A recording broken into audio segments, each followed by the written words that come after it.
I will hopefully open some other perspective. It's always a drag to be the last presentator because most what I'm going to say has been said, but hopefully I can say it a little bit another way. A lot of the topics I'm going to put up here now have been touched. And I'm going to be a little bit more on the practical level, not so much, but I'm trying to have a kind of helicopter perspective to be on a practical level. So my background academically, as you heard, I'm a PhD in biology. I started as an ethologist studying behaviors in birds, which is not too far away from behaviors in humans. And then I slipped into genetics and ended up at teachers education program and got interested in pedagogics. So now I'm trying to promote tourism pedagogics. A lot of researchers in tourism say there is no tourism pedagogics, but we heard about Tilden's interpretation. I'm going to touch that too. And then I got an assignment to start a program in upplevelseproduktion, the Swedish word which didn't exist in English. So I invented this word experience production in 2002 because I was googling experience production. I couldn't find any hits. And now I can find even research papers in experience production, which is really fun to be a father for a new word. But I found it in Toffler from 1970. In fact, he used experience production, the word, so I'm not really the first one. Also, in my profession, I've been a tour guide for Tema Resor, which is a big company in Sweden for culture and nature tours around the world. I'm being safari guide in Tanzania, trekking, Nepal and Austria. And as you know, my name is not Swedish. My parents were from Austria, so it was natural to start trekking in the mountains in Austria. I'm also tour leading in Samos, Madeira, and Cyprus and so on for Tema Resor. I've been a ski instructor, alpine guide, blah, blah, blah, mountaineer expedition. So I've been tour leading in different contexts, and I have my own company now, Guide Natura, transferring nature into experience is my underline. So I work up in northern Sweden, in Piteå, south of Luleå, in the archipelago, in the summer guiding, and in winter now I also start guiding. So I have a lot of diverse kind of touchdowns in what we call guiding. And that is what I've been problematizing, trying to think as an academic what I've been doing, why have I been doing as I'm doing and so on. So I will start a little bit with, and my research, as Consuelo said, first I did the Northeast Passage in '94 on a big expedition, Swedish-Russian, and saw a little bit about tourism up here in the Arctic, which also opened my mind. But then I've been down, been in North Canada on several tours. I've been teaching polar guides in Svalbard because there you have had a license if you want to be a guide. So I've been invited there. And I've been 3 times down to Antarctica to study ecotourism down there. How do the tourist guides perform in that kind of environment, because it's very special, but also it's more stringent to analyze because there is no other thing that disturbs the interaction between the tour leader and the tourist. It's the environment, the tour guide, and the guest in that environment. So it's a kind of laboratory to study those interactions, which has been interesting. So it's on those expeditions I've been teaching about polar tourism and also researching what's going on when the guides interact with, in this case, students, but we also look in a Hutterötten Norwegian cruise ships going down to Antarctica and see how those tourists interact with the guides and vice versa. We did a little ethical study up in Svalbard among eco-polar guides, just to see how they have their opinions. From this questionnaire, just very briefly, most were regarding their task as guide, security and guest experience. But very few of them addressed the importance of transform tourists into ambassadors for environment in their praxis. But when they ask if it's important to make them to ambassadors, everyone was agreeing, but they didn't do it in the praxis. But in theoretical level, they thought it's important for the sustainability to make them to ambassadors, but they didn't have a... And surprisingly, most of them had an anthropomorphic worldview, not a biological or ecomorphic worldview. When we talk about guides and tour guides, we've been problematizing what do we do as guides? Well, we can be focused on logistics like tour guides, tour leaders, bus guides, transfer guides. We can be focused on information or knowledge, which are city guides or whatever, museum guides, or we can be focused on skills. And of course, we are mostly intermixing those three, but they have some different logics, different tasks as a guide. You focus on different things.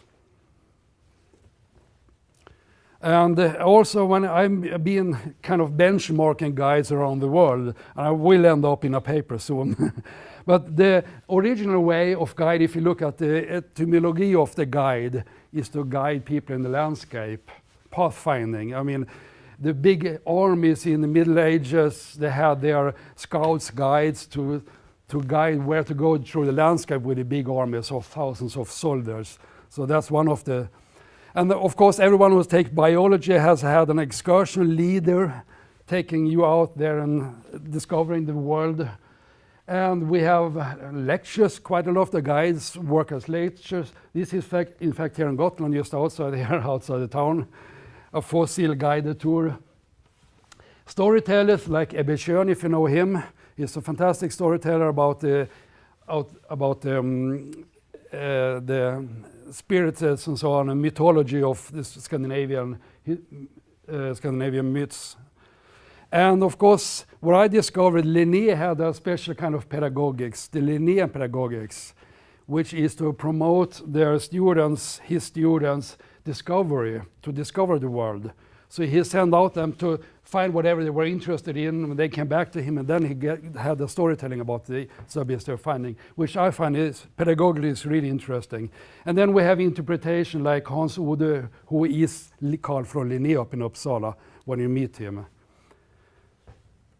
And then we can have experienced producers that produce a complete experience around a team, for example. And if we combine them, you see, this is only 2 dimensions of being a guide. And then we have to put in sustainability in this kind of, which makes it really interesting. How different types of guides work with interpretation. So the outline is that we are now in a new society that's emerging. There are a lot of names about it, but I call it transmodernity. I'll come back to that. And of course, tourists are going to have new behaviors. You heard about Chinese millenniums and so on. It's going to happen a lot. We have a new economy, the experience economy, some call it, whatever we can call it, but we are focusing on other things than in the 60s when tourists started with charter tourism. And of course, that has also implications on the praxis of the guides. And I'm going to be quite normative. I'm going to put forward things that we can think about when we are guides, which is quite unusual. I've been criticized by researchers. You shouldn't be normative, you should be objective as a researcher. But this is more a philosophical thinking for me about what's about. So I'm launched the term transmodern tourism or transmodern guide, which I'm going to explain, which is about sustainability all the way. And this you have seen this stage thinking. The society, the complexity of society has increased in affluence, technology and globalization over time. And now it's a little bit hard to see, but prehistoric, pre-modern, modernity, the industry society, we have the post-modernity where the service industry, and you see researchers put a lot of different labels on that society, and now we call it the conceptual age, or what I call a transmodern society, and a lot of new labels because it's so complex to describe what's going on right now. So different research areas put on different labels of the present time. And the future then, the digital human age, mixed reality and so on, what's going on in the future we don't really know, but something is going to happen very, very soon about our society, which is going to shake us completely in the ground. So just for fun, you have seen those maybe, so that's try to explain what's going on. But we have a paradigm shift. Me as a tour guide, we have this demand now about sustainability in tourism. And as a tour operator and as a guide, I'm thinking, what does it mean for me, sustainability? How should I be sustainable in my business, in my practice? And we have also this experiential turn of tourism. Tourism has basically been a service industry before, moving people from A to B, giving them information, giving them food, giving them lodging and so on. Now we are in an experience economy. People are seeking experience. What does that mean? And how should I change my framework from service to experiences? That's a huge challenge. And lately, the digital information of tourism. I was in Rovaniemi and presented a report I made about digital trends in tourism. I was shocked when I did this research this year, what's going on in digital transformation. It's not just in tourism. The digital transformation is in every business now. It's a huge, huge revolution going on, and it's going to shake tourism completely in the foundations within the next 5 years, or even more in the next 10 years. So we are looking out for new business practices. I'm struggling every day with my company to get into the digital area. And of course, it's going to influence our guide practices. And as I said a little bit informally yesterday, a lot of tour guides are going to be superficial in the future because of the digital era. So if we look a little bit just on the digital transformation in tourism, we have the first robot guiding citizens in Arabia. If you saw the news, we have digital avatars that you can hire on the internet. Amelia is available. SEB Bank uses her, for example.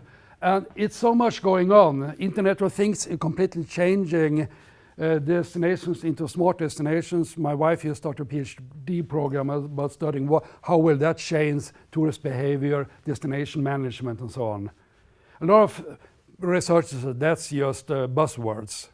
Okay, call it buzzwords, but it's reality because the business are working with this today.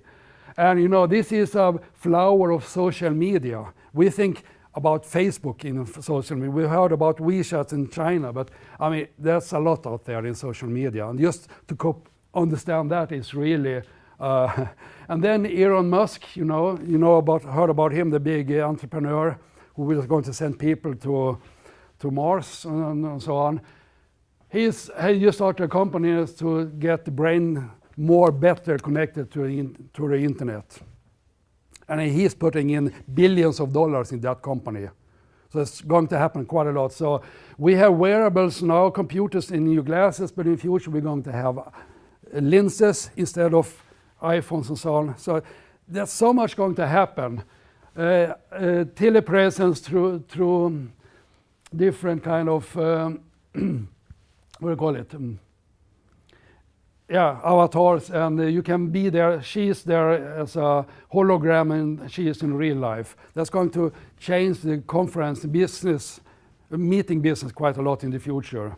You know, this is Google Maps. You know, you can travel around there. You can go in any museum soon in Google Maps. We're going to have virtual tourism in the future, and this is the change from the guest to the provider, the middle hands here, with tour operators and incoming and outgoing companies and so on. That business area is going to change completely in the next few years. Google and Facebook is book on Facebook, Google book on Google, TripAdvisor, you can book tours now. So the interaction between the guest and the provider is going to be much more direct in the future. And I was really, wow. And the business people from Swedish Lapland, Finnish Lapland, and northern Norway, they got really bored. I said, don't be scared, but be curious what's going on, because you have to stay on what's going on there. The experiential turn, you have seen this from Pine Gilmore, that we have been delivering service in the service industry. Now we have to stage experiences and also guide informations.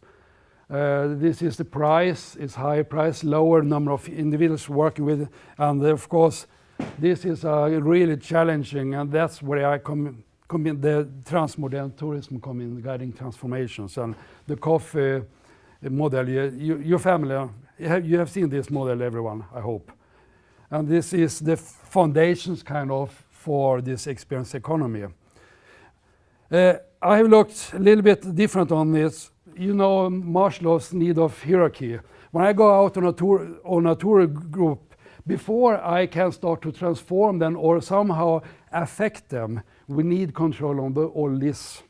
We need control on physiological that they know have to go to pee or they're not hungry or whatever. They need to feel safe on a tour boat or mine boat or going kayaking. Or going on the town. They have to feel belonging, needs, social security. We call it värdskap in Sweden, to take care of our guests. And then we can start working with their esteem and learning and so on. So I call this total experience management when you do a production. And if you don't have all those stages there, the guests won't get a really complete experiences. So that's what my education program was about. And we talk about 3 stages of tourism. The first one is staging experiences, which was what Pine Gilmore talked about. You're going to stage an experience. Okay, the guests are just following the guide, whatever, and get the experience.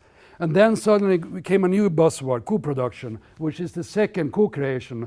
So this is how much control the provider has, how much control the customer has about the experience. So co-production, we're working together. And of course, self-directed experiences where we only provided the foundations for the experiences. That's the most challenging for us guides or businesses, because we have less and less control about what's happening during the production. And we had the same in the internet. Internet, when it came, it was just read about internet. And then we got interaction with social media, and now we can create our own intermedia. And we even discussed in Web 4, but I won't touch that because you're going to be scared what's going on in Web 4. So, and you probably have seen that. So now tourism is moving from staging experiences, staged guided tours, to co-creation, and in the future self-directed. And here the digital tourism coming in, providing the foundations for this self-directed. That's just very briefly about the experience turn. Now, okay, the theme of today, sustainable demands. You have seen this picture, the traditional picture about sustainability, and it's about agenda, and I want just to repeat what Agenda 21 is about. It's to secure our future generations' possibility to have a tolerable life on Earth and secure the continued existence of life on the. We had a lot of crisis reports before the Agenda 21 come. And then we got the Millennium Development Goals who are supposed to be fulfilled in 2015 to get a good life around the world. And now in 2015 we got new goals. And there are 17 goals with 169 targets. And me as a company trying to handle this, I had enough problem to handle this. And now we have to handle that. And this year it was also the International Year for Sustainable Tourism Development. So this is our task now to handle this as tour operators or even as researchers to understand the concept. So what does this mean for me as a guide or a tour operator or whatever? Sustainability for me as a biologist is about this.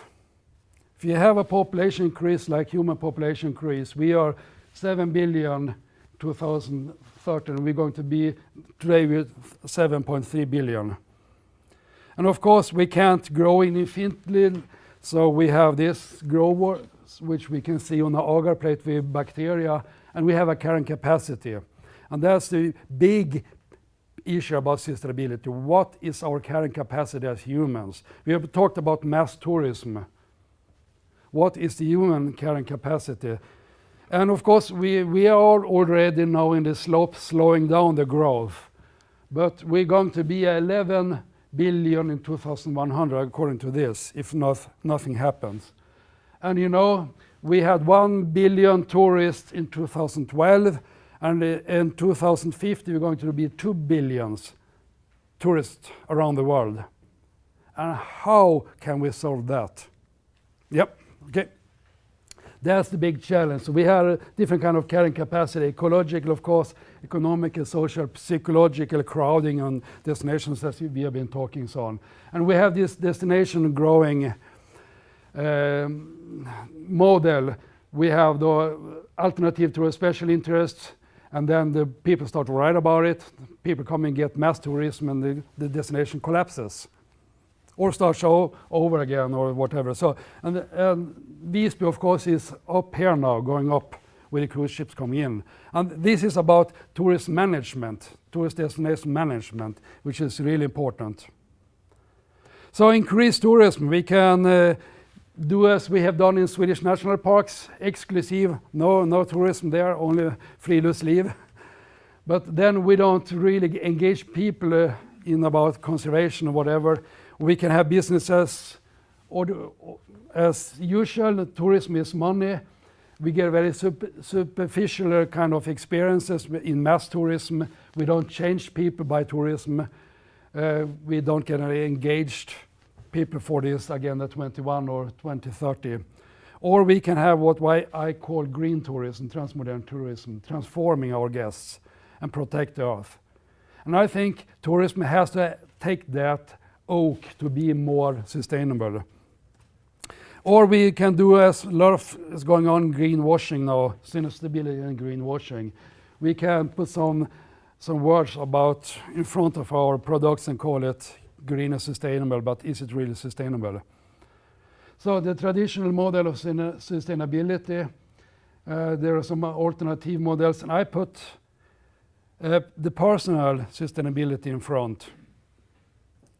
The human is what drives that we can be economical, environmental, and social sustainable. So we have to influence the person. So I call this sustainability in a narrow sense, the traditional way. And it's a little bit difficult to understand what should I do with this. But understand that it's about Agenda 21 and 2030, and we have to address really the person that we meet, the guest. So it's easier for me to implement as a tour guide, or so it's the same. Learn and acting according to Agenda 21. So for me, that's a kind of new model for sustainability in tourism. And if we have those three traditional and the fourth level, individual sustainability, we have a certification called Tour Quality Certification in Sweden. It's gone now, but we had it. It was basically about economical practice. And then we have the ecotourism, Nature Best, which my company is also. And there are the traditional economical, environmental, social sustainability. If you can tick off those, you can get that label. Oh, sorry. Yeah. But transformational tourism, you have also to put in that value transformation about Agenda 21, behavior transformation and lifestyle transformation. If we succeed with that, we can call that transformational tourism or transformational guide. So these are just the basic principles. I want to dwell into that. So this is the normative now with the transmodern tourism. So we have to kind of transform to awareness about the agenda again, because people need to be really engaged and get kind of other ethics than the traditional anthropocentric ethics. But how? Well, transmodernity. And this is really interesting because the Scandinavian Symposium for Tourism and Hospitality had a meeting in Savoy in 2006 with a team called Visions of Transmodern Tourism. And Dr. Mark Lucky-Gishi had a keynote presentation, Transmodernity and Transmodern Tourism for the 21st century. And the thesis is this emerging transmodernity could reorient society towards sustainability, which postmodernity can't. And modernity is really not sustainable. Industry society is really the problem. And postmodernity is to break down modernity, to just break down the structure and ask why. But the postmodernity doesn't have any direction. But when evaluating this conference, the critics was that has no relevance for tourism, but not having an empirical, conceptually clear approach.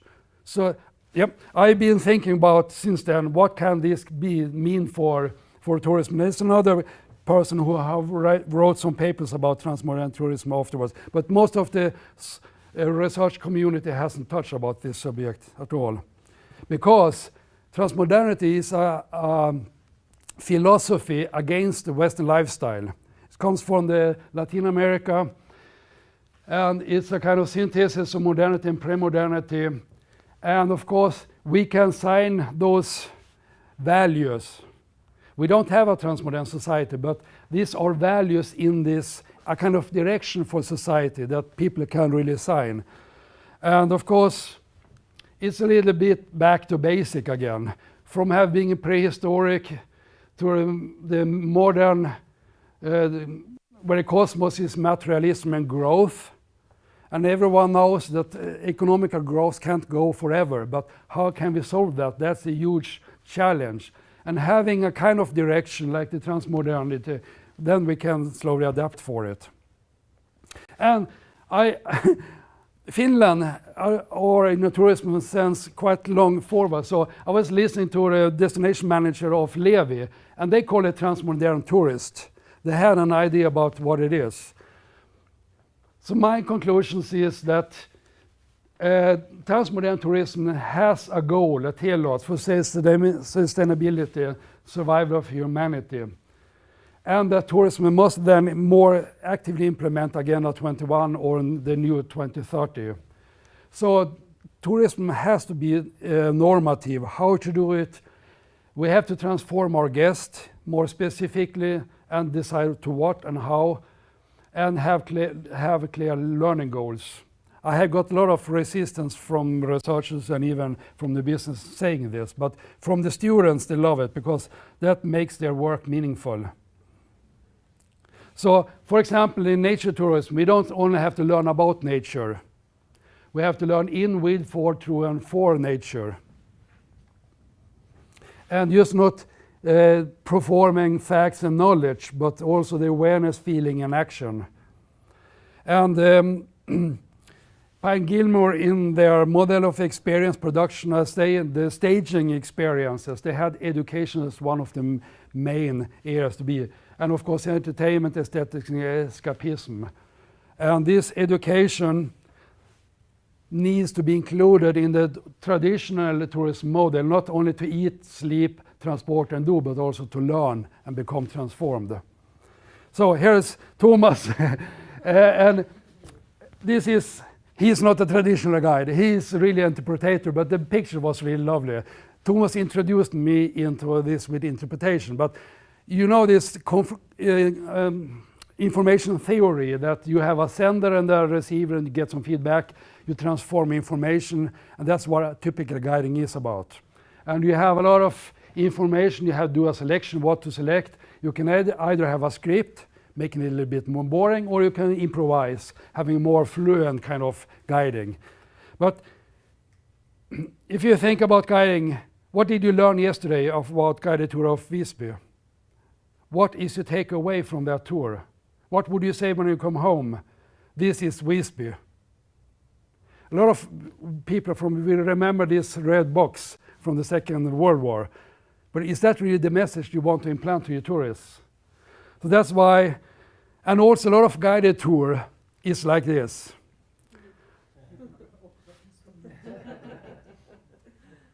I was talking with the LKAB guides in Kiruna mining. They have a 3 hours guided tour down in the mine.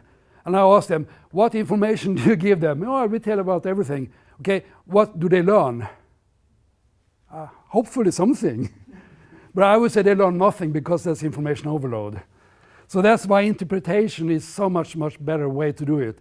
You have really learning objectives, emotional objectives, behavior objectives. I call it the 3H pedagogics. It's a co-production, it's very subjectively, it's a first-hand involvement adapted to a guest. You address the whole, but you have a message, and everything you say, do so support the message. And you do the evaluation on spot. Do the message really go through? And then you adjust your way to do it. That gives meaning, authenticity, and relationship with what you're learning. And you use one theme. If you go to in guiding here in Visby, you give them one theme, not everything. And you use storytelling and use props also. And interpretative guiding, you can be a first guide, like I am Linné or Hans Odus Linné, or you can be a person here from the medieval age and be that person and guide how was my life here 1,000 years ago or 500 years ago. Or you can be a second person guy, like also in Bergslagen, the Finns who made the chat call there. He's dressed like them, but he talks about them. And what did we experience yesterday? We experienced a second person. He was dressed like a medieval, but he was talking about them. It would have been a little bit more interesting if he tell about his life in those days. And then you can talk about the future anyway or the history back. But through me, it is more demanding. It's more a kind of play, theater play, but it gives more deeper experience to the guest. Or you can be a third person guide, like the first guide, telling, which is kind of the most boring way of listening, because it's so easy to get a lot of information and you don't really get engaged when you talk about it. It's more about the brain here. Here it's more about the heart interaction in interpretation.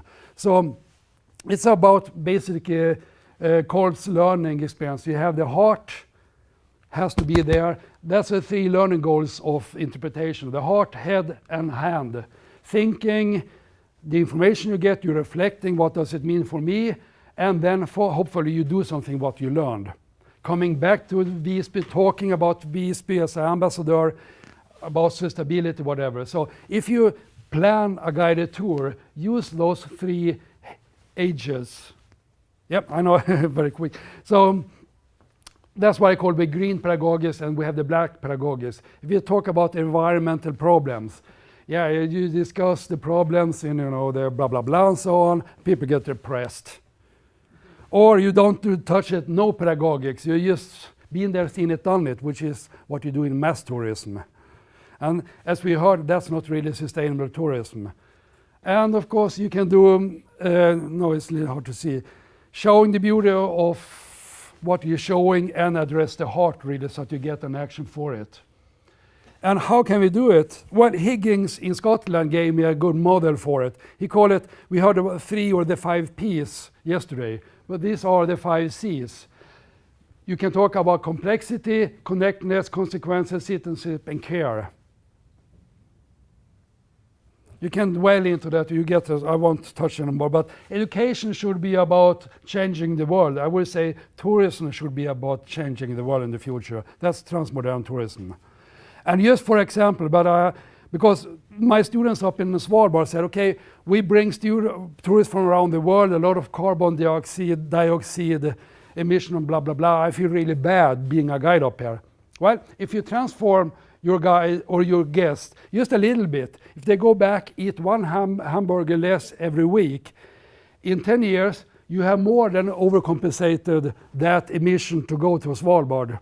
And if they go home as an ambassador and influence 10 person also to eat 1 hamburger less every week, that 1.5 ton or 1,500 kilos going there will in the end compensate quite a lot in over 10 years. That's a transformation. I mean, that's quite easy to change. People are eating 1 hamburger less. And if you can even reach even more, so we can really do, and if you have 500 guests a year or 1,000 guests that you transform, you do really good by doing a little bit bad. And that's what we think also when we go to Antarctica. It's really not a sustainable travel to go to Antarctica, but if we make them as ambassadors for the future, taking them there, they go home as ambassadors. And the president in Canada, he is an alumni from the Student on Ice, for example.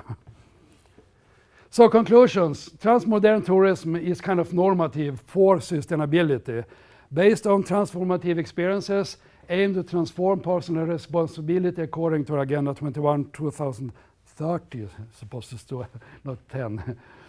And the transmodern guide use 3H interpretative guiding, meaning building, transformation for suitability, holding a transmodern value. And this is just number of guides and the tourist activity. I mean, in mass tourism, they are more or less passive, following a guide and get information, and hopefully something happens with them. If you lessen the number, you can make interpretations more lively, and if you really want to have transformations, what we heard just before me about this special interest tourism. But then we get a little bit more exclusive again. But that's the choice we have to do on our destinations. Do we want mass tourism, or do we want to do something good with the tourism? And just one story. This girl met this guy, and I interviewed her afterwards. She was sitting there this is on Deception Island, Antarctica. She didn't have the physics to go up on the mountainside, so sat down, and this little fellow come running. And they were sitting there for an hour. She refused to go back to the ship after that because they were interacting. Here, the heart here is really strong. The communication between them is really strong. She was crying afterwards when she expressed what she experienced there. And that's a kind of experience, first-hand experience with the environment. Okay, this is very exclusive in Antarctica, but we can do this in a other way with the artifacts we see here on Gotland, whatever, on a fossil or whatever, if we use the technology of being engaged with your heart. So yeah, I probably went over a little bit. Thank you. Hopefully plant some ideas. Thank you very much, Hans. I invite you to stay here. I invite back to the podium Noel, so we can start our discussion. And who will be in charge of the discussion? Hans, kan du gå tillbaka till den bilden där de hade hemsam där de har flera? Ja. Ni kan få dem här sen. Hej då, Hans. Hej då, vad kul att du kom. Den här tänker jag. Ja.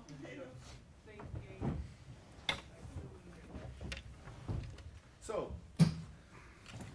we have now, starting this session, we'll start like this and go over to, because now we're in the first part of this, we are addressing especially these two panelists and what they talked about, but then we're also slowly going over to the more general idea, addressing everyone's, of course, papers and ideas and whatever. So from the one to the other within more than an hour. We have more than an hour. Wow. 20 minutes. But when we're finished, we're finished. So if we don't spend the whole time, it's also okay. So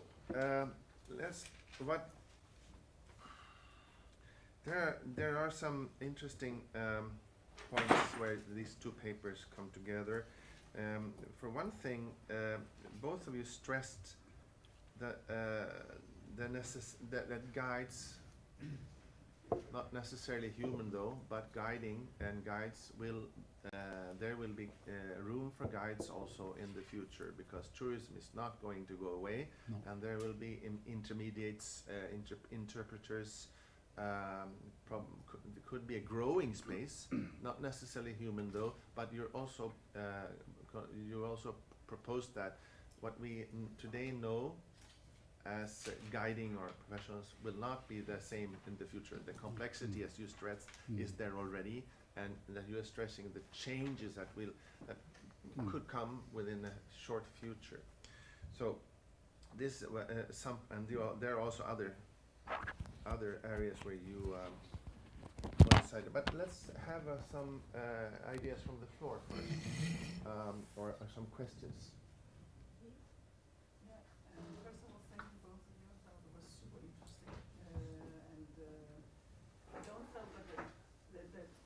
Very well into the things we had yesterday, but I think there was also a lot of new things that I really enjoyed. And if I start with you, Hans, you make this, first you paint up this picture about the future that is the humanoids, the robotics and all this gear. And then afterwards you talk about, you end up with the heart and the people and so on. And it's a discussion that has gone on forever, whether you're afraid of the technological future, is the robotics going to take over. And it depends very much on your own worldview. I mean, and mine is because as a teaching guides, you always get to a point where you talk about, are we going to be superfluous? Is that ever? And my take, never. I don't think that people will ever fall out of fashion. No. I mean, I think really that what the guided tour is about is meeting the other person. So that is maybe the only local you meet. Is the guide. So I think the guide as a private person or as a person becomes very important. Beyond the fact that they have to interpret. Mm. So this is the people-to-people thing, we stress the second part of it, which is the one that is also giving hope, Yeah. and that I really enjoyed. What's going to be interesting in the future is when the millenniums and the past, coming after the millenniums, what kind of tourism. We see the increase in FIT tourism, and that's mostly by the millenniums, but also the well-traveled seniors. We have also those. And the mass tourism per se, what's going to happen with that in the future? That's the key interesting questions. I think a lot of mass tourism are going to be in the virtual world, because once we have not only 3D TVs or 3D or 5D, 5 senses movies at home, we're going to have a kind of virtual traveling, which will be the mass tourism traveling, which is fine in that sense that we don't have to move people around the world. You can still be moving around the world. And then you're going to have in real life experiences by FIT quite a lot. And then you are prepared to pay for it really. So as we heard yesterday and today, and as we are talking about among the tourist operators, that we are gearing up now for taking care of those FITs coming more and more. We're less interesting to work together with tour operators, sending groups to us, because groups, then we have the provision, middle hands, and they always try to press the prices, while I can take quite good paid for FIT tourism because they are there with me. And of course, if we're going to have 1 billion FIT tourists around the world, we need a lot of special interest guides, which opens a huge market for business, of course. So it's really interesting what's going to happen with those two extremes, FITs and mass tourism, contra the virtual traveling. So and then coming back to one of your interests you spoke about the gaps between, let me see where I wrote that, the gaps between the imagery sold and the realities of the place that people are visited. So if we are getting into a world where which I also had indicated or talked about yesterday, said that in the future we will see more of the more focus on the interface. The product, the interface will be the tourist product more than now. So what about the gap? And there will be and the ethos and the ethics involved in having selling an imagery of a place, and the realities and the gap will widening. What do you think? Yes, well, we live in interesting times, and you already see the changes, things totally unrelated to tourism, but which will be affecting tourism if you think about fake news and all these discussions. So there's a lot of things are being created, and it's all based on certain images and getting them out there. And this is again, this is about making choices, and this is not necessarily a new problem, but there are already many destinations in the world that actually don't necessarily like the image that they have and how tourists perceive them, and then it's about making a choice. So what do you do with this? And one of the things that research shows that it's very hard to change images out there. You can try, but it takes a lot of energy, and it's not like rebranding a company and a new logo. These images stick around for quite some time, and you can try to offer new products and things, but still this old image will stick around. And so the question is, so how do you deal with it? And so most destinations actually have kind of accepted the image, even if they don't like it, and they play with it. But then there's the whole question of ethics and the whole fact that there is a whole group and local population not happy with it, and so it raises lots of ethical issues, and the ethical issues in the future will not diminish; they will just increase. I mean, we will have many more of these issues as we are, as things are becoming more and more complex, as the technology is popping in, and I find actually tour guiding play a hugely important role, and it's one of the most underestimated professions. Because there's this wrong image that the tour guide just is a person that gives a bit of facts and details, and it's about so much more than that. But it's because it's so underestimated that. But I see tour guides as actually one of these key functions where it's actually about mediating lots of things, contacts between different groups, and actually trying to deal with a lot of these challenges that are coming in our way.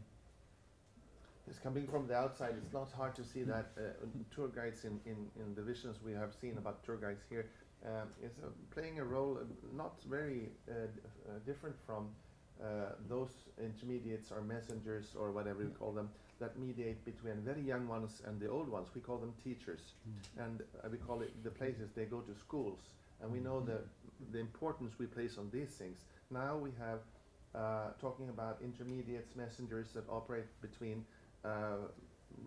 no lessers and no morers, that know less and they have to intermediate. And we think that this might not be as important. Of course, that's where your last the mission I think about as I saw it, that your mission here today was to go from reactive to proactive. It's I think that yeah, was that's a really good what it's interpretation. about. Yeah. Yeah. So being proactive, as a teacher, was your idea. But then, what is the message? What is not the message, but being proactive includes a lot of ethics and a lot of moral questions and about which world is there and what world and whose world and whatever. So how do you deal with that? The world who is actually going to teach those proactive and what are the lessons they are taught? Yep, that's why this study we made about the polar guides, about their ethics, to see they are professionals. Some of them have been working up there for 20 years, and still they haven't really developed an ethics about these issues.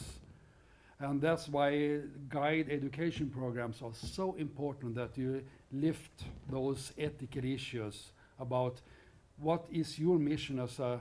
It's not just to make your guest happy or give them a lot of information. You have other, as you said, we have educational missions now in tourism, but we have to make the guides, the students in tourism businesses aware of those new tasks in the business.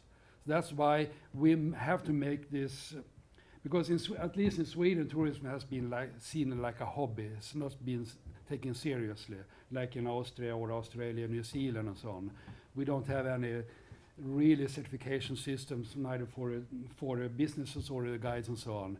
So, and that's why it's important to have really professional education programs with the certifications where issues like this are really discussed, and also that it's make you proud to be working in tourism with that task we have, because I see tourism now as a second education program. We have school systems, university as the first education system, but we have to continue learning the whole life, and we don't go back to school. So we can either learn from media or we can learn by tourism about what's really important here, which is what I call transmodernity, Agenda 21 and so on. And then we have to include that one of your slides there showing us that this might include those who can be certified and those who will go to that, but then these are only one slot in the whole picture of very complex, and some of them are humans and some of them not. You cannot, you actually cannot put a website into school and teach them. No. So these are these who do these websites, they might not be at all interested in any certificates. So the whole complexity. So we have a growing complexity of all sides, and then what we can do concerns certain part of that, but not more. So we have a very complex situation here. Please again, let in the floor. Okay. But I'm just reacting. Oh, sorry. No, it's fine. No, okay. I was just reacting because, for example, when I'm interviewing these free guided walking tours, which is super interesting, I'm just thinking they're very intelligent young people. I mean, they have got often a university degree from their homeland, and they are really they are transmodern guides, and they are living a transmodern life. And I think, actually, I think if you instead of sort of, you're not educated, but they have the values. Tourism. And I think if you approach them, if I approach them now, for example, you want me to come and make a presentation for you guys, like the ones with your PowerPoint. You know what I think I would say? Yeah, come on. I think you could go in dialogue with them. That's what I'm trying to say. And so sometimes we have to go in dialogues with the ones that we feel that are our opponents, because from a sustainable working life perspective, or looking from the perspective of the welfare state where they don't pay taxes and so on, yes, they pose a huge problem. But maybe that's just part of it. Maybe they're also, I'm just talking about dialogue, also from Visby now, that you don't know who's going to land here on your key and what they're doing. So, but one thing we could do maybe is that we could say we have a common goal out here, that we want sustainable tourism in general, and go into contact with them, because I feel most of the time that if you address people like they're intelligent and that you like them, they also like to speak to you, and they're not stupid, and by the end of the day, we're saving the world for all of us if we go that direction. Yeah. Thank you very much, guys, for this two inspiring presentations, and I really like the way that both arguments actually were melting into each other, because Hans was talking about, you know, new business practices, new values, but if we translate this into theory, and the theory of change and resilience, that's what Noel was talking about, actually. Two different perspectives, which are actually the same in a way. And we were discussing changing yesterday evening, why, you know, and engorging in a Yule board buffet, and so it was very interesting. One thing that struck me, and I would like you both to talk a little bit about it. Hans talked about telepresence, so that we might expect, we don't know the future, but we ought to expect that, you know, we might have holograms taking both the part of the guide, so I can invite you guys into my place and you tell me about, you know, this place, but I'll be in Australia, for example, and the other way around, of course. From the theoretical point of view, and also for the business-like point of view, what's going to be mobility in the future? Are we going to define mobility if we are having, you know, masses of tourists as holograms, or lots of guys as holograms moving around these new ways? That was interesting for me as a point. So I like your take on this. Yes, we I'm are not not. asking you to predict the future, and that's not the point, but, you know, just to consider. But we kind of have to, or at least we have to think of the possibilities. But we don't have to think about the future. We can actually look at the current trends. And so, what is interesting, I'm actually doing quite a bit of research on actual movements and on the difference in mobility between moving and being moved around. And so, what you clearly see is that people actually, if they would have a choice, they don't like too much being moved around. And in tourism and transport, there's a lot of being moved around, and you see clearly a trend towards again more moving, and moving as a way actually of reconnecting. I mean, I saw in one of your slides connecting, and connecting I think is a key issue. I think a lot of the younger generations feel even much stronger than we feel disconnection.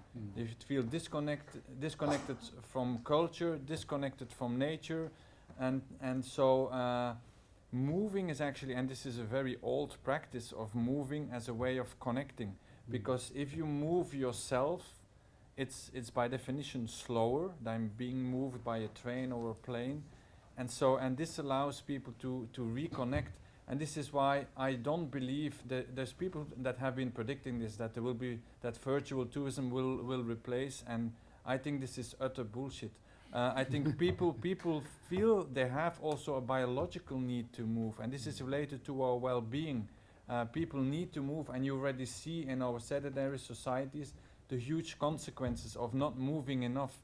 And so tourism offers this opportunity to also have people move, and you see in new trends that there is much more focus on actually the moving also within tourism, instead of just this idea of moving people to destinations, and then and so it's more. And this is also this is another part of experience that has been not paid too much attention to, but I think this is a crucial element, and this will in the future also be important. And this is related to the fact also that it's also about reconnecting two people, and it's about humans are animals, and they are social animals. And what younger people are feeling is that they are getting disconnected, and that all the technology is actually standing in the way of connecting. There is a clear reason why all the tech people in California, in Palo Alto, when they raise their kids, they raise them almost technology free. There is a reason, because they are the ones that are very much aware of how technology actually stands in the way of creating connections.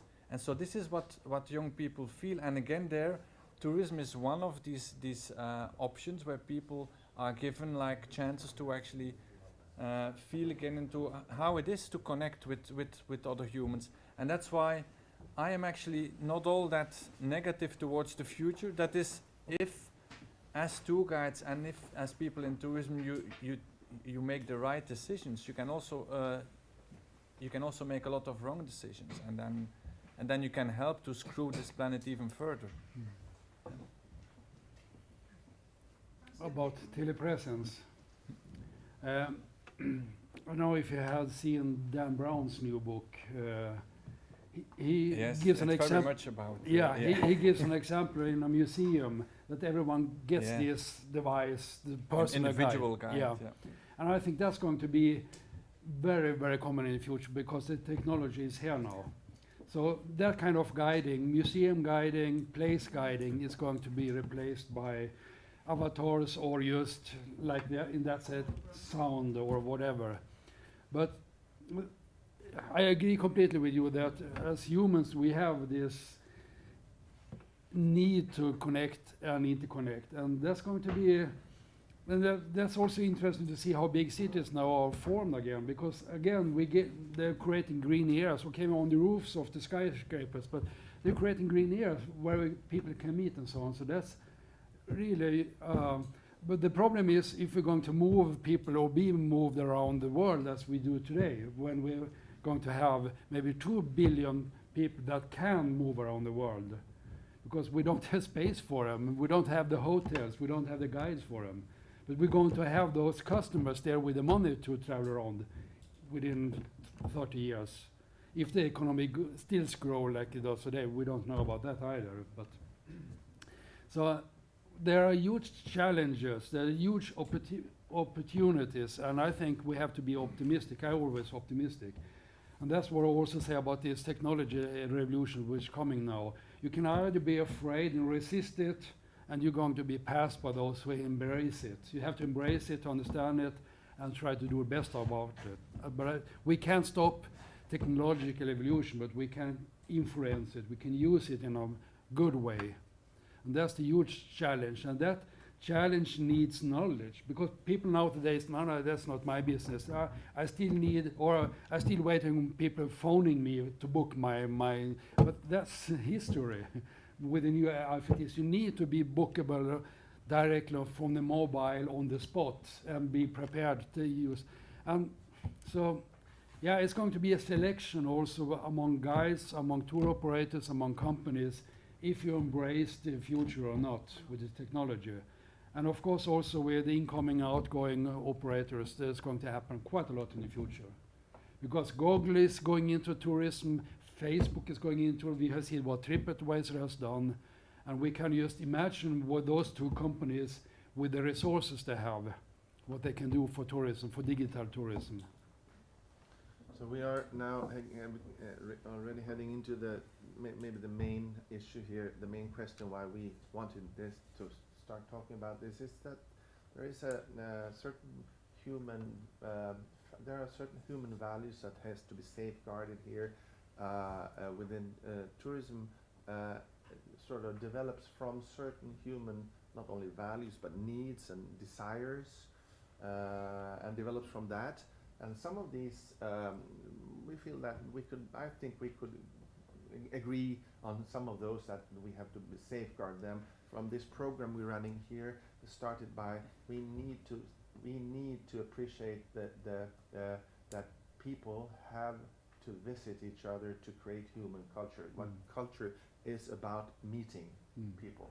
So protecting the possibility to meet people is a basic human condition.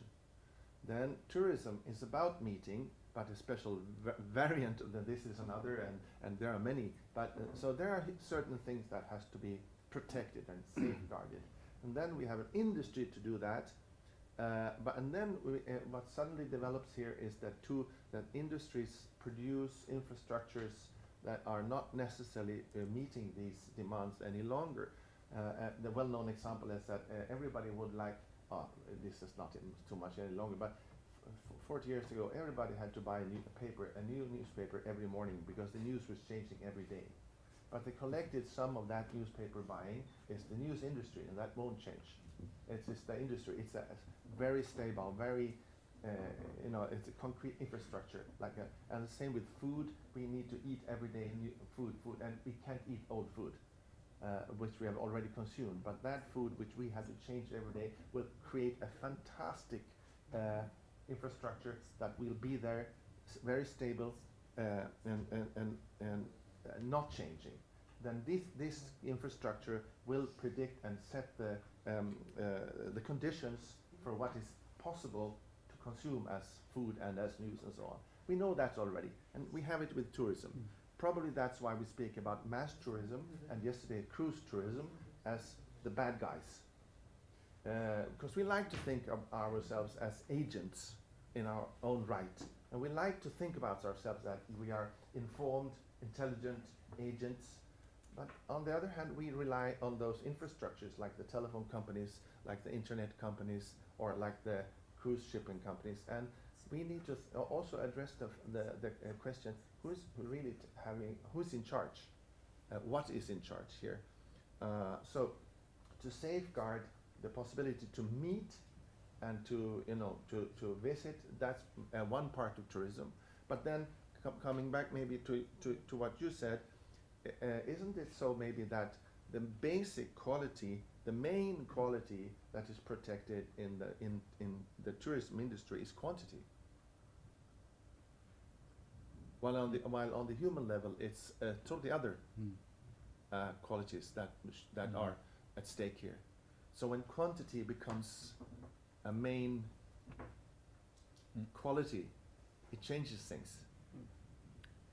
Yes, it's very interesting. Actually, I just came back from Washington, where I presented a little research that I did.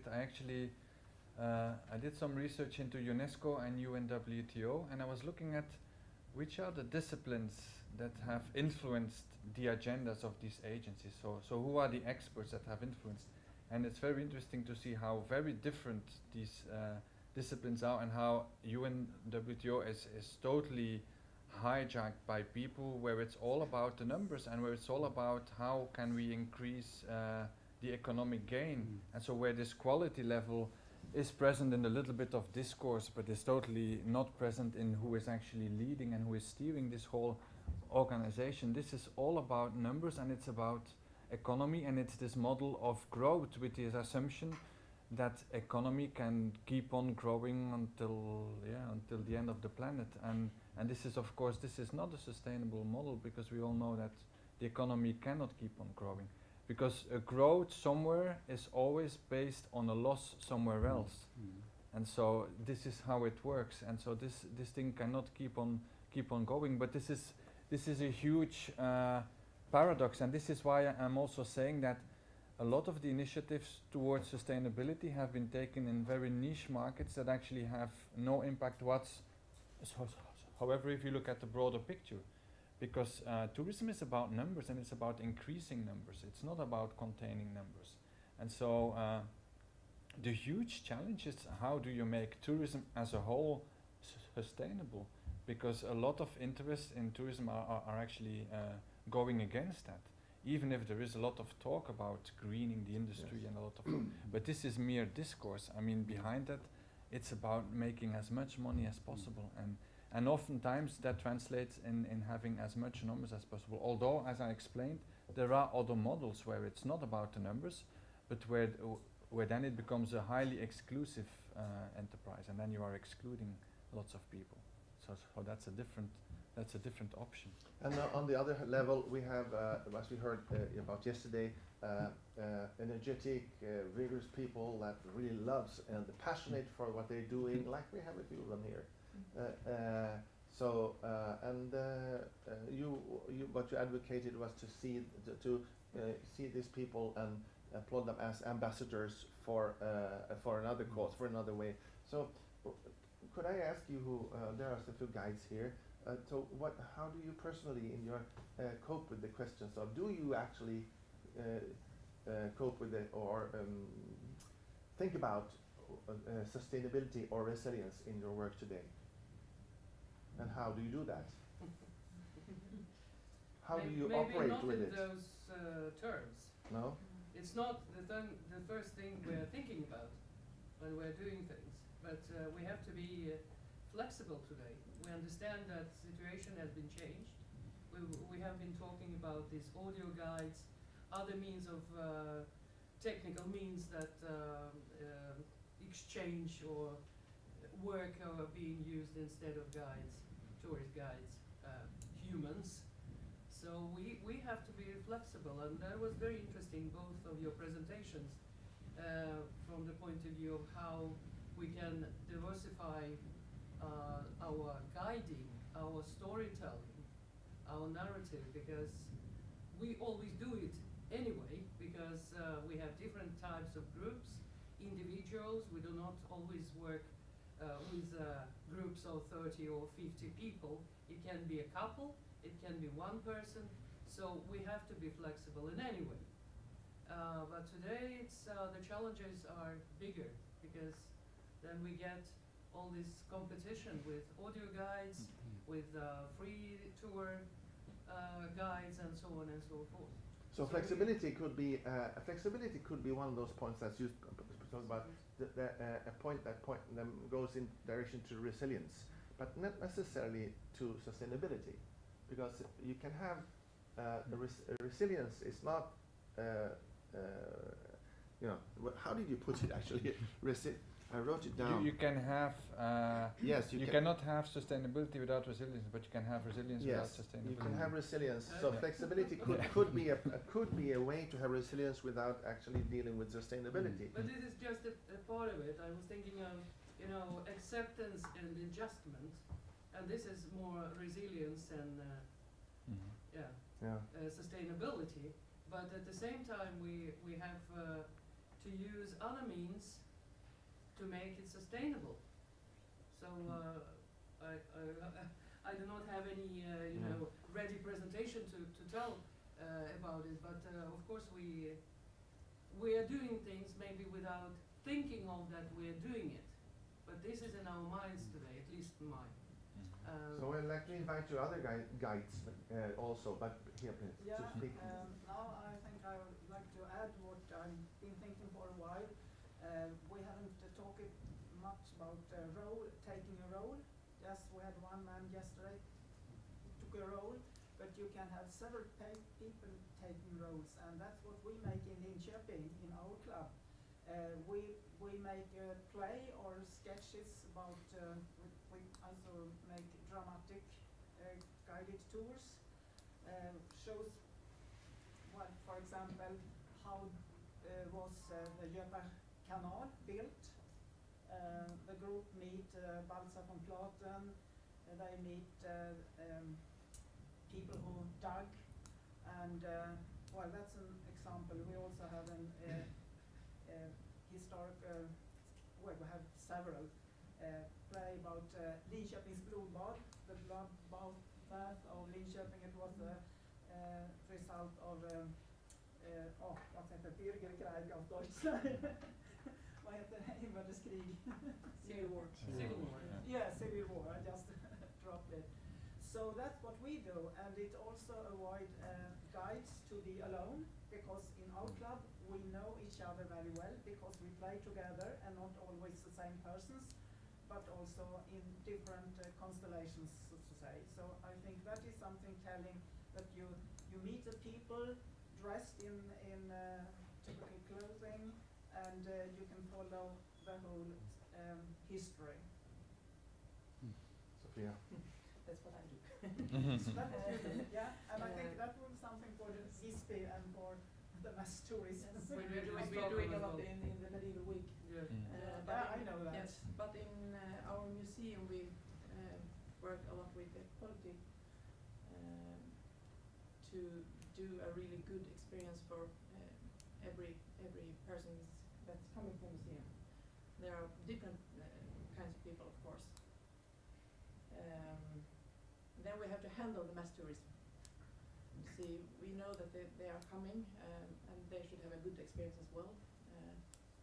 We are trying to open the museum early in the morning, so they come earlier, so it will be a good experience for other people coming later. We are having experience tours, like tonight we have a torch at the museum. It was a program for children from the beginning, where you are, all of the museum is dark, and you're coming there with your torch. I know. And then you can have a look at the picture stones. I know, I've been on that. Then there are coming people from the history. Also, you can move around a bigger area in a city. Yes, and then and the important thing there is the storytelling. But then we saw that adult people were booking this tour without children. And we said, you know that this is for children? Yes, we love it. Now we have it for the adults as well. Tonight, so we still have to, we will have it tonight and tomorrow due to the medieval Christmas. I don't. Sorry? For adult children. Yes, tonight for the adult children, or 15 tonight. So I think our way to work with it is to do the quality thing, and we also know that to tell history you have to have the living history to make people listen, to have an experience and not just reading. For a guy just reading from a manus to, it's not the same thing that to see a knight on a horse telling about Yes. the battle. So. And then we come to the issue of sustainability, and again, and so how do you address that? Actually, do you, or can we, inside such a setting as the museum and working as a museum guide, how is it possible to ever address issues of sustainability? That's well, you wanted to come in? Yeah, we were talking I was talking with Hans during the coffee break about, and then you now after you talked here about the interpretation, and that's what I'm really bringing here personally as a guide today. I think because you can see the complexion and the different layers, and like how try to develop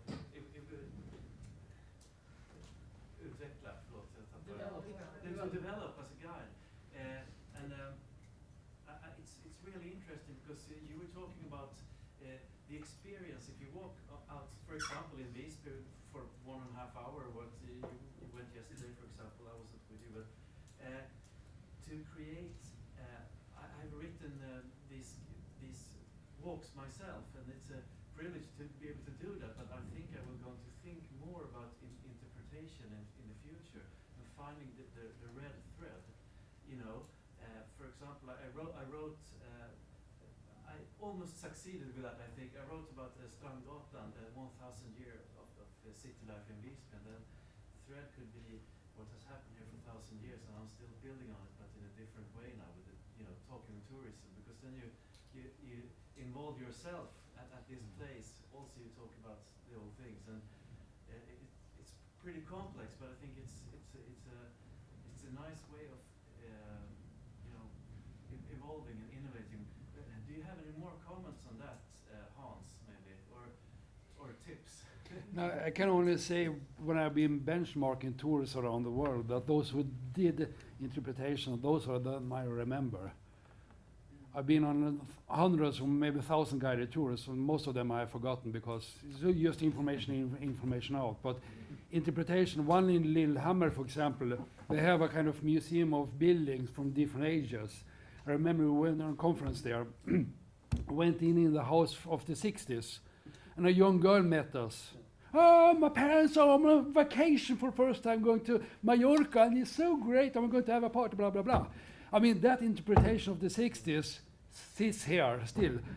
I mean, the other one was a guy who was telling stories about the house on the First World War. A lot of information, but I didn't really remember that much. But her lively interpretation of living there, being there, that's what interpretation is about. So if you can kind of do that kind of guiding, people are going to remember that forever.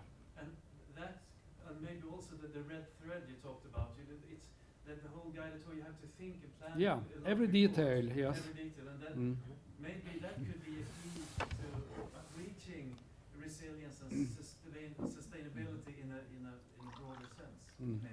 If I may just add because I've done a lot of research on guided tours, one of the ones that stuck with me the most is actually very close to where I live, where there are a lot of battlegrounds of the First World War. And so they do these tours there, and there's basically nothing left there, because everything that was there was destroyed. So there's nothing left. So the whole tour is based on narrative. So it's pure telling a story. There's nothing to show. There's no visual connection. It's purely telling a story. And I can tell you, I've done these tours a couple of times. Every time, tourists are crying. And so these tour guides are just with the power of a narrative are able to actually totally draw in people. And so you don't need a lot of props or a lot of things. I mean, there are different ways of doing this, but it's a way of drawing people in and making them connect to whatever it is that you are actually with them sharing. And then we come to also to what do we share with them? Because what you also both of you I think stressed in your different ways that there is a need to be more proactive in this terms. In terms of teaching, coming back to the school metaphor, if a teacher would do role playing all the time and give them the nice experiences, yes, what about learning? Because there's a normative part of learning, and there's an ethical part of learning. It's not about experiences. It's a good way to perform teaching, yes, but teaching is also about being normative, to teach the students certain things, and guiding is not about that. Is it? Or could it be? Or should it be? Transmodern guiding, yes, but not traditional Now, guiding. there were other people coming in before I took over. Just ask a Yes, question. and then Consuelo, and then who's more? It will be just a short question Yeah. from me. We were discussing mostly when we were speaking about this interpretative guided tours, which we can make ourselves or together with colleagues, a smaller group of people working on different themes. It's one thing, but what is happening with mass tourism? Because we also work with huge groups, and that was mainly what I had in mind when I was talking just a couple of minutes ago. Not this individual approach. Of course we do that, and many of my colleagues also do that. But mass tourism, what happens there? And Can would I be just interesting to answer, yeah. get the answer.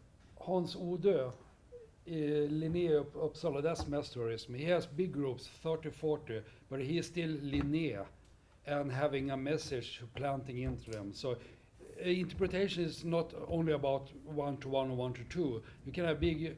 We were on another I was on a friluftskonferens in Norway. They had an auditorium. We were about 200, and he made an interpretation by, as you said, the narratives. I know him. Yeah. I know him when I listen to him. But the question is, once again, many of us are working or will be working with cruise ships. We cannot go dressed up No. doing our tours with these groups. What happens there? Please answer. Yes. Give us some ideas. And then How the can we narratives, better? the narratives are really The important. metaphor is the same like the metaphor of teaching. I have the same issue when I have to teach for a group of 10 people or I have to teach an audience of 800. We also have this 800 room. So how do you keep an audience of students who are totally not interested in your topic? How do you keep them going for 2 hours? It's the same thing with mass tourism. And so actually it doesn't matter. It means that you need to find, of course, there are different possibilities. If you are one-on-one, it creates very different possibilities. But that doesn't mean that if you have big groups that you can do nothing. I actually went with cruise groups in Barcelona, which is a very tourism hostile environment these days because there's a lot of anti-tourism. And I was with a tour guide and so they all had these ears. And some of the group, they didn't even see where the tour guide was because, they were all listening. And the tour guide actually played with this in very interesting ways. And so he was actually using the fact that it's actually unpersonal. He was turning that around and actually using that into his narrative. And he did all kind of games with it. Like sometimes he was even hiding. And so he actually managed at a certain point to actually escape from the group, and he was standing inside the building, and then he was actually doing a little performance, and the group was outside, and so there were all kind of things that this guide was doing, and so the numbers should not necessarily be a limitation, but it does ask for a different way to actually approach it. Thank you. And now we have a list. There are 3, 1, 2, 3. Yes, and just a remark from yesterday. Don't forget that with the cruise ships often come a list what you should cover, how you should do it, when you should do it, what time that should be, and this will be what you have to stick to because it's Maybe not in the future. so. Maybe not in the future. Or more of it. No, the cruising ships also want the people to be content when they are in love. Yeah. They won't be. It's that hopefully. Now let's see. Consuelo was first. I wanted just to ask you. We have been listening to experts, and we have been listening to tour guides and wherever. But one thing that struck me in these two somehow paradoxical positions is that always said we need to safeguard values, okay, and we need to, and this is part of what we call social sustainability in a way. It's not just the environment. And then we had Sophia saying, we know they are coming, which is sort of way like, there is nothing I can do. I know they are coming, and we need to be resilient and to be dealing with this aspect of our future life. So I'm asking myself, what's the place of the agency in all this affair?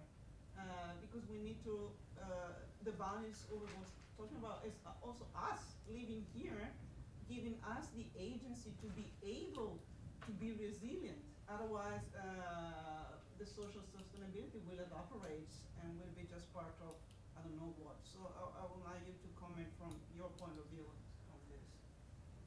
So what a destination like my hometown Bruges has done already many years ago, they also have cruise ship tourists and lots of other tourists. They've actually, because they knew that they were coming and they will keep on going and the numbers would be growing, and there's not much you can do to control that. They actually decided to sacrifice part of the city in order to be able to safeguard the rest of the city. And so they actually, there's a part of the city that they actually sacrificed, and so they say, look, I mean, yeah. So we want to keep tourism concentrated in this area, which also meant that people living there moved away because it was not. But in order to actually safeguard all the rest of the city. But then you have the process of museification for that part of the city. This is and so it comes with a lot of advantages and disadvantages.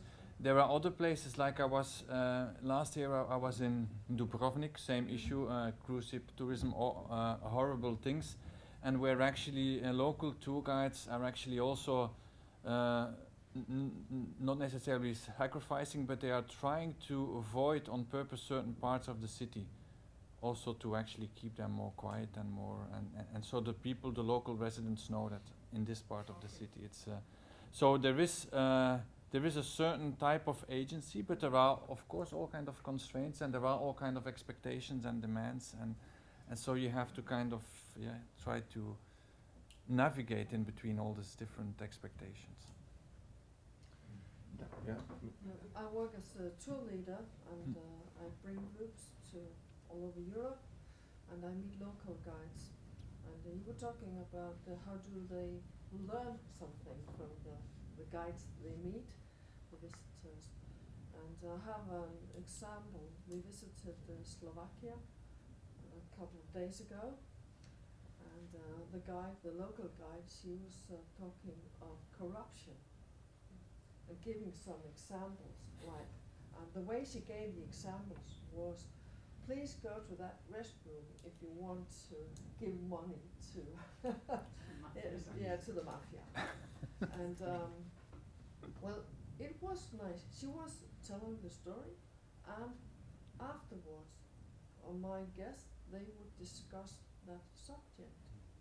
There was a lot of talk of corruption, and what does it mean that they are now member of the EU, and what will happen, and blah blah blah. So I think it is possible that you can learn something from you can really learn a lot and make people aware of So there's an opportunity. There's a slot there for the proactive guide that will take the role of sort of a teacher or more of a teacher, or bringing in the political issues, blah and so on. But on the other hand, there are certifications. There are some things you should say, must say in the guiding, and this is so it's maybe not for all. I see a lot of room for taking up subjects. Okay. We went to a castle, and this was part of the story she told. The local guides I meet, they always give a fixed tour or how do you say that? I give them. They have a program. They must show my guests this and this and this and this. But I meet a lot of local guides who put in something else. Yes. I want to add to that, because it's true, and it's not going to go away, because it's back in the States that they need to assure that the guests get the same product. But it's only saying if they need to go to these places, they don't give you a manuscript on what to say. Exactly. And you have got, I mean, in 3 minutes, you can tell a lot of things. So what to tell exactly on that spot, you just have to make sure they have seen it and taken their photo. So that is the restriction, and within that a lot of liberties. But I was just thinking in general on your questions of what can we do. I think we can do a lot of things. You've got so much power because you're the one talking. I mean, you're the one with the microphone, and we know that communication and word is today's power tool above all. So you've got 2 or 3 hours to make a big imprint on your tourist. And I think even for a museum, or if you deal with historical things, the good guide will be able, if they want to, no matter which historical thing you're talking about, draw lines to the present, make comparison, and know your tourist well, and talk into their life worlds, make things relevant for them even in their present life. And if you then on top of that has got sustainable consciousness as a guide, you can weave in things that connects as sustainable living in the past, because if we should learn something from the past, it could be this sustainable living. Talk about food, we can talk about, in the Middle Ages, they ate this much meat a week. Today we eat this much meat a week. You know, like just to, and right there. So, and by this small comparison, you have got loads and loads of opportunity to get a lot of messaging going through. Just a short note on that. Yeah. That's a really important point you're saying, and that's one of the key issues of interpretation. They call it PRR, provoke, relate, reveal. Every information you give has to be related to your everyday life of your guest. A lot of guides miss that. They're talking about square meters, big hair, numbers there, and that's just numbers going in. Every information has to be related to their everyday life. That's the key issue in the interpretation. And provocation is making them interested, giving them an interesting theme, which can be whatever. And then the revelation, yes, wow. And that's the challenge with interpretation compared to ordinary information travel or coverage. First you. Very shortly. What you are saying now just lets me to understand that I'm really doing it. Good. I was not, Okay. I was not thinking about it. No, I just told exactly. you that when I do things, I do not think of, all these scientific terms and everything. But of course we have to, we were speaking about these lists. It's not just when we work with cruise ship tourists, we get the whole story, so we have to repeat. It's not the fact. The fact is that we get the places, the destinations, the places where we have to go, and what we are doing in between, during this visit, what we're talking about, it's up to us. And of course, the guides who get credit for their work done by the group are those who can combine the history and today's life and make it interesting and attractive for the group. Yeah, I don't really agree with you because as I read, no. Well, as I recently been to a journey far away, I would have had, I wished more from that guide, and also numbers and how far did we go, what did we see, what happened, that and that. Because if you don't need interested, you can just forget about it. But lots of people are interested in also in facts. And I didn't say you don't provide facts, but you provide them in a way that make sense. yeah, of course.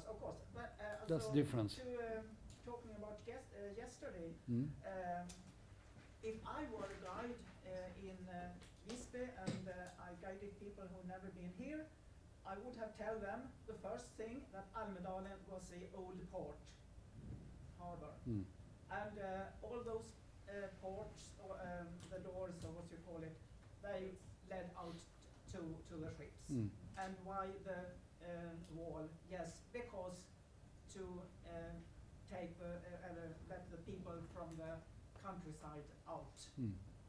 So And today rather we're cruising here. than that it becomes a playground. And the port was important then and it's important now. Yeah, of course. So it was she compared the medieval city, and we turned around and we saw the modern buildings. So that's okay, but well. So I think that facts are also important. I haven't denied that. No, but, and then we come to another issue. Why is history necessary? And that's an important question for all guides, because why is it really necessary to know about a medieval port? This is a part of guiding which we never talked about, that there is a script, a master script that turns to the older the better, and all these questions of the oldest and the why did we learn about the streets, why did the guide tell us about the streets of that the grid is the same from the, because it's part of the historiography, and that historiography is not about Middle Ages. That historiography was introduced 1815 and has been in Gotland. 90% of things written about Gotland up to recently has been about the Middle Ages, and total oblivion of the 1600s, 1700s, 1800s, nothing. And excuse me? And not to speak about today. So I mean the issue of just to put it as a torch here, the issue of historiography is huge. And why is it that all guides think that history is so important? Because there's so many other things. If we want to be teachers or learning and so on, and if we want to bring in sustainability issues and resilience issues, why is history such an important thing? Because there's so many other issues: how people live, how people eat. So why do we learn? Why do we need to know about how the medieval eating? It could be, but there is a script. We mustn't forget that this script is also about included. And where did this script come from? I don't know. But what is it? What is keeping it up? It is the industry itself, and not the individual guides. There's something we learn, you learn, we learn, that to be a guide we have to do, and it is a part of the infrastructure of the whole thing. So I think that's why we need to address also these questions. To be able to ask questions about sustainability, we will have to see what kind of structures we're dealing with. And one of these structures is that there is a knowledge prescription. And what is in that pack? So just throwing that out. Now you first. Well, I think to discuss this, I think it's maybe like is it the industry making the script about the history. I think history is a fundamental need, like moving, to know your roots and to know why we are here today and what made us come here. I think that is very fundamental. And it's just I got a flashback. I just went to do the night cruise in February this year. And standing in front of some of these iconic things in Egypt, the guide said, remember the Romans, they traveled here and stood admiring the antiquities of their time, because for them, the Egypt was antiquity. So even back in the Roman time, they had the need to see where do we come from and how do we, so I think it's a psychological fundamental thing that you need your history. Yes. Just to say that sustainability in present life is equally important, and we need to connect the things. But I also think that history is a basic need that we have got. I will deny that, but I will argue against it, because just to say it in short, past things might be important. The past might be important as a human need, but history is a thing that was constructed and opened. The first historiographies was in the 1790s. The first professor rates the first schools 1804. So history as we know it is something totally different from the past. So the past is everything that happened, but history is those pieces that are put together to create a super kind of story. So, and that is what most guides address. There were history writers back in the Roman time. You had Plinius, you had people writing history back in Yes, the but not as we time. know Always it. before that, so it's not something invented. Yes, It's but not always as we been know it. started. History But as it's we not know a it is recent a totally different thing. I don't But agree. anyway, there is a huge issue here about what is said, what kind of knowledge is produced, and why is that knowledge actually delivered, and why is something taken for granted and not others. So I'm not saying that we should abandon this and this. Only think about it. Why is it necessary to say just this, just now?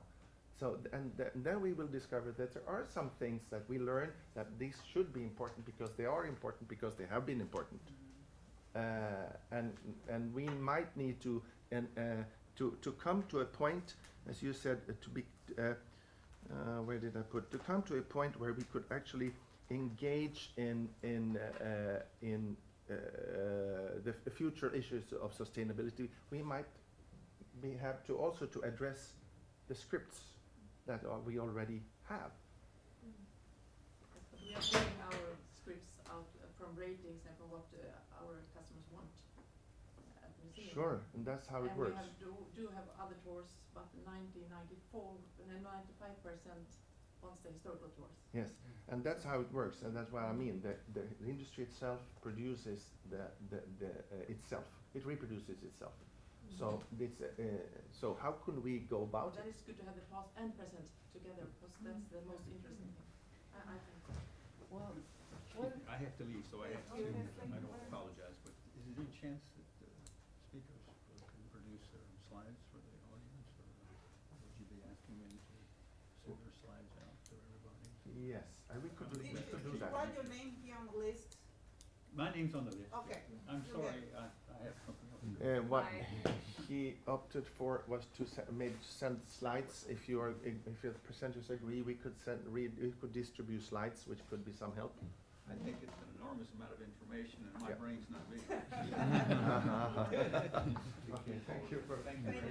Thank you. Now, let's see. Oh yeah. when we travel with guests, most of them will have devices. They will have an iPad or a mobile phone. So when it comes to numbers and square meters and stuff like that, everybody's googling and googling everything. So I think that our main role, or the guide's main role, is to interpret, to translate all the data, all the information that the guest can get from their devices. So this is, I think this is very important. And when it comes to history, they can Google all the dates, all the wars, all the numbers of people who have died, and so on and so In on. different layers. But we need to put together the information and make people learn something from the data. The personal guides. Yes. Yes. Yes, let Yeah, me see I now. may add one more thing. I Yeah. think especially for people from other cultures like China, like I was also Yeah. saying yesterday, that it's perfectly fine to have a tour without any European history Yeah. because they have no reference at Mhm. all, Mhm. and it doesn't make any sense. And I think it's much more important, especially when we're talking about sustainability and about understanding each other, to talk about today, to talk about your daily life. Well, Inga gave a perfect example of a possible tour. And I think for them the takeaways are much more important, these kind of takeaways, than anything about history in Europe, because it doesn't make sense. And anyway, I think history is also, I agree with you, it's overrated very much, because it's just a selection of things that have been happening, just as is heritage. It's something we have constructed, and it always leaves out the daily life of ordinary people, of women, etc., etc. So there are so many versions of history that we could give to and present to our guests, and the things that we are currently telling people, it's just a selection that is based on very But then we- questionable principles, I would say. But then you will buy another tour, not the history tour. Then Yeah, you take the literature if tour it or is the- available, Oh if yes, it is of course available. it is. No, Not that's that not place. always the case, because I think in these general tours, history always plays a very important role. You wanted to come in, please. Yeah, I'm sorry if I change the subject a little bit, but I would like to get your thoughts on the on sustainable tourism and especially ecotourism, and how to justify, you know, the mass tourism, traveling to places, and these extinction tours, you know, pretty much going to, for example, to see the coral reefs to before it's too late. Lost And- chance and- tourism. and, Yeah. yeah, and we touched it on this a little bit, but it's, you know, I understand it's a paradox, because the tourism industry really wants to, you know, on one hand, it's important to get, you know, more people coming in. On the other hand, it's very important to, you know, to make it sustainable. But especially in ecotourism, it's kind of a very, very difficult question, because you have talked about how you really want to, you know, change people's minds and get people to think about, for example, the environment. But you know, I think a lot of people in this business, or in this you know, in this area, still are somewhat responsible, because when you put out ads saying, yeah, come to Sweden to see moose or something, or yeah, then people from, you know, New Zealand will say, yeah, that's a good idea, and then they come here and you say, yeah, this is important to save these animals and to reduce our meat consumption and flying, whatever. It's kind of ugly, because yeah, and on the other hand, people want the experiences, as we have talked about. People want to go to places. They want to go to, you know, Africa to see the lions and everything. So what's the balance? What are your thoughts on this, and without stirring up a discussion? The concept of ecotourism is really problematic. There's a lot of greenwashing there. I've been on a lot of ecotourism, which are ecotourism, which are really pure economics. I mean, bringing people out in the nature and taking money for it, and you don't learn anything. You don't. You see something about it, and so on. So again, ecotourism. Real ecotourism is again what we've been talking about yesterday, about people that have a passion, they have a mission with the ecotourism. They show the nature to make ambassadors for it. That's why, and that's the Lindbergh pattern with going down to Antarctica. Most of the tour operators going to Antarctica are pure, really ecotourism. And then we have the backside of them, people taking in. But most who sign up in the Lindbergh pattern with scientists on and giving the messages and all the ethics around and so on. And you can find it around. But I've been in Australia, I've been in America, and seen a lot of greenwashing ecotourism, which is really ugly to see. So yes, there are two sides of it. Yes. But is Do it you want possible to- to still have a kind of sustainable, because on the other hand it does protect many important It does. natural areas, and you know it's a good aspect to consider. Yeah, look at this very important forest. Mm. Thanks to us and the wolves here, for example, we saved it from, you know. Take the gorillas, for example. Yeah, They the wouldn't have gorillas. been there without ecotourism. So yeah. Do you have any comments on this?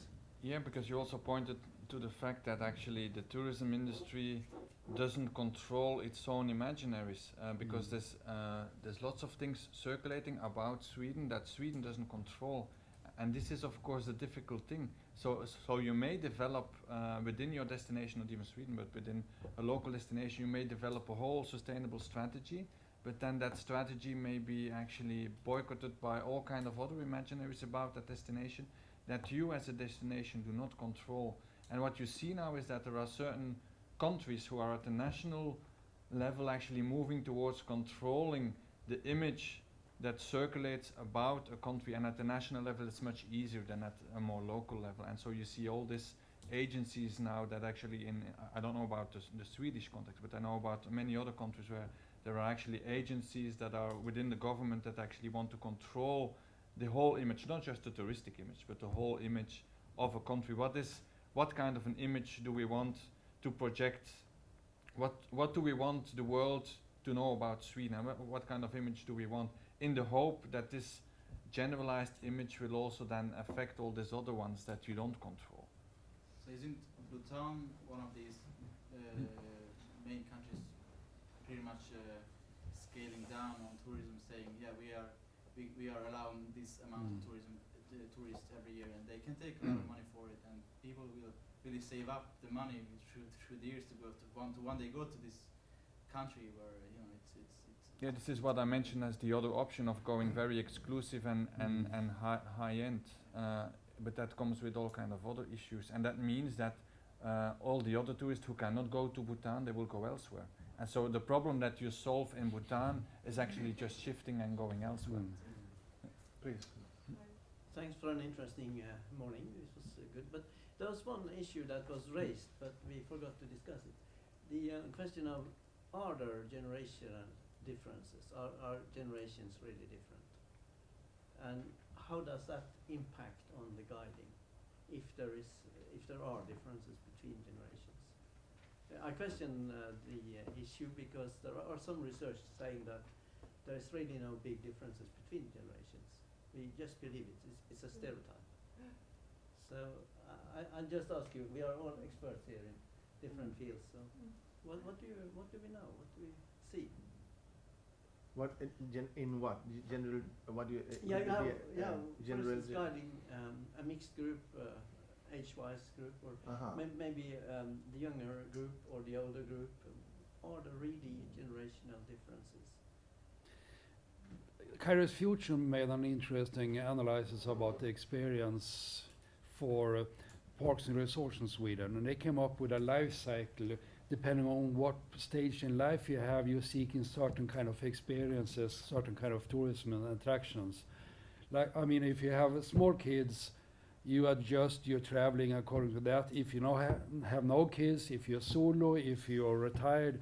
So yes, there are age differences, but more depending on what lifestyle, what kind of background you have, and so on. We can't use stereotype 55 to 65 do like this and so on. That's, I agree. But I think you can have all kind of stereotyping is really difficult. But we still have to be able to address different kind of tourists, have different kind of demands, because we can't have just one package for everyone. So we must somehow stereotype and be aware of that kind of stereotyping. But I think it's more based on lifestyles and backgrounds in interest. And Visit Sweden have moved away from things and that stuff now, more kind of what kind of interest. And we also realized that one person can in different part of the year have different kind of needs in their traveling, depending on what interest, if there's a short break, if it's a life change in traveling, if there's a Thailand travel or if something. We can't stereotype one person to one kind of consumption in tourism. It's depending on the situation here and now, what they want to have. Which is we're back in complexity. It's really more complex than we think. Yeah, I think that in every group there's diversity. It's not just age related. It can be related to all kinds of issues. And so good tour guides actually always start their tours with taking time to get at least a sense of who is this group and how are they positioned. And of course, the more time you have in a tour, the more time you have to start with putting out the senses. You want to comment? Yeah, we have heard several times talking about millennials, for instance, and we expect them to be different. But they are, in one sense, that digitally. I mean, I meet a lot of elderly, both within guides, tour operators, and tourists that have a high resistance against using the phone in their traveling. While myself, I always Google every destination I go to before I go there. And kids do that today. And then I look at Wikipedia about the history and those. So a lot of information get from the guides is superficial because I already know that. And I think that's different how you use the new devices. Partly, but there are some senior people that's really excellent in using that also. So, but in general, there is some major difference depending on if you're born within the digital age or before the digital age. We are. I like to say now. Whatever you need to say, whatever you want to say it now, or don't speak. The rest of that used to be, and for the rest of it, be quiet, but not. Say it now, or say it another time later. Don't be quiet. But whatever you like to say now, we have a few minutes more. So I have some hands. Prepare what you forgot to say. Your final statement. So we are entering into the last minute session here. Please, you first. Yes, I agree with you, and I also agree with you in the sense that they are digital, the young ones, but I just think that one very funny observation is that free guide walking was invented by young ones. I mean, if you asked me 15 years ago, I would have said, the young ones, they will go with their own guides. They don't need a live guide. That's going to be old-fashioned. What did they do? They copy the old the old stuff, and they're extremely traditional in their tours. I would imagine to be. They want to hear something else. What they're doing is a complete copy-paste of the most old-fashioned guide. But what is important for it is that the one telling the story is a young person looking like themselves, telling it in a language that sounds young. That's what's important. So it becomes a peer-to-peer thing, and so they can disconnect for their older generations, and then they copy us. So I agree, they're not that different. So what you're saying is it that what we're talking about is the cultural practice like a genre that will reproduce itself, like like in any type of narratives or whatever genres. We know that this is a guided tour. That's So I think that is. And it's very surprising because you would imagine that here you've got young people inventing a new thing, everything going digital, and then when you go there, I hear all the stories that I've heard my guards talking about for the last 30 years. I say, okay, what's the news? The news is that they're just young people mirroring each other. Yes. I agree with you that age means less than your lifestyle. And I meet people at the age of 85 who are more digital than some at the 30. And look at the picture on your slide. You see the people going on that nature experience. They are of all ages, I assume. So age means less. Now we're entering into the very conclusive conclusion here, or whatever, the last part. So what we might be able to sum up here, so a few things that we talked about. Yesterday, an issue that came up yesterday and was also brought up today is about control. There is an issue of control. Who can control what actually? Controlling, for example, transport is and as you brought up here,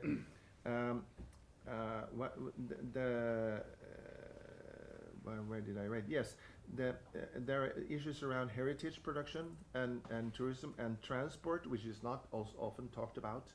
So and controlling the quantities, mass tourism, an issue we also had up that we all deal with sort of the bad guys or the negatives, and these are including often masses, like the cruise ships tourists come up in masses, and the mass tourism and so on. But on the positive side, the good guys are the soloists, are the information seekers and the alternative or whatever. So is that a picture we could live with, or do we have also to sort of rethink that picture?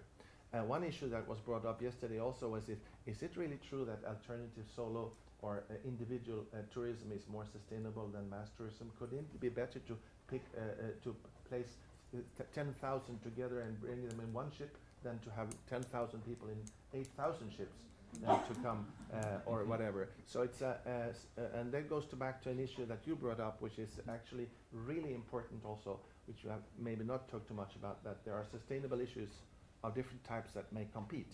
They might not be comparable, but we need to address them anyhow and to make choices.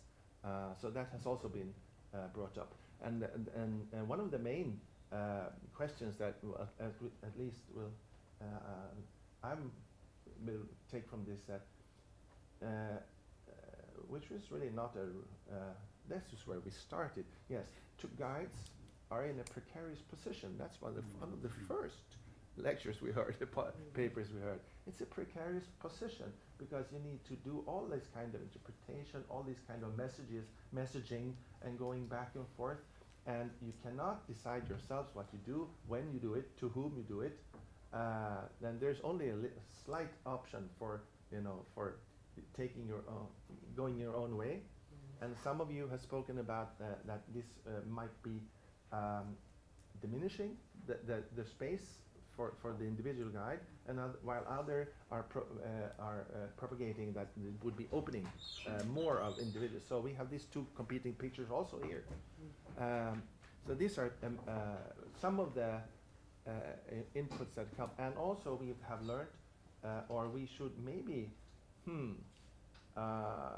set a question mark after some of the ideas that have been passed around, that this would come whether we like it or not.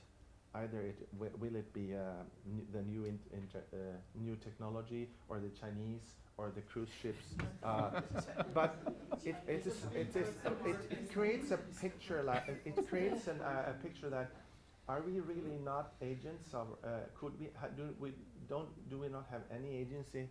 Any will? Can't we do anything about things?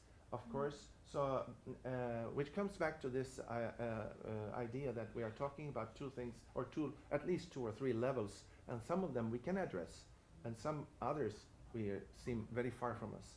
So the cruise pier was the starting point for our program, and the cruise pier, we can address the people that steps off, but we cannot really address the question of the cruise pier, because it's there, and they will come. It's sort of deterministic. So it leaves us with quite a distressing picture of quite deterministic and also positive. Some guides are precarious, but they're happy, and they are really passionate, and they live a troublesome life with low money and no budgets and no futures, and they're happy about it. It seems like it goes also for many artists, musicians, all over, creative people. So it speaks about the world. This issue here is about the world in a bigger. What place are there for creative people, for creative engagement, and for meeting others in a world that constructs big motorways of infrastructures that doesn't really work for such people. So out of money, almost out of business, but happy doing it. The guys. I just think you should pat yourself on the shoulders, because you're having the peers not, it's just opening, and you're already head on with these discussions. Most would have the discussions when the problems are there. Yes. And if you're not going to avoid them, but just the mere fact that you are addressing them up front will give you an advantage, and maybe be able to take the brunt of some of the problems, address them before they grow too big. So I think that what you've been doing here is like very Yeah, important. awareness was for us important.